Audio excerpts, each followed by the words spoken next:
Since কোথায় বসবে, for কোথায় বসবে, এটা বোঝার হচ্ছে বিষয়। অর্থ করলে আপনাদের জন্য সহজ হবে। যেমন আমি সকাল থেকে কাজ করছি, সকাল থেকে, থেকে হতে, এরকম অর্থ যদি বোঝায় তাহলে সিন্স।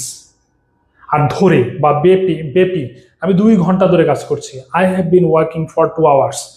যদি ধরে অর্থ বোঝায়, ধরে বা ব্যক্তি অর্থ যদি বোঝায়, বেপি ধরে বলবে আমি 2 ঘন্টা ব্যাপী কাজ করছি, আমি 2 ঘন্টা ধরে কাজ করছি, এগুলোর ক্ষেত্রে আপনার ফর বসবে।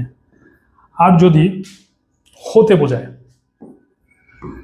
যেমন 1995 সাল হতে, সকাল হতে, শনিবার হতে, রবিবার হতে, এরকম যদি হতে অর্থ বোঝায় তাহলে আপনি বসাবেন সিন্স।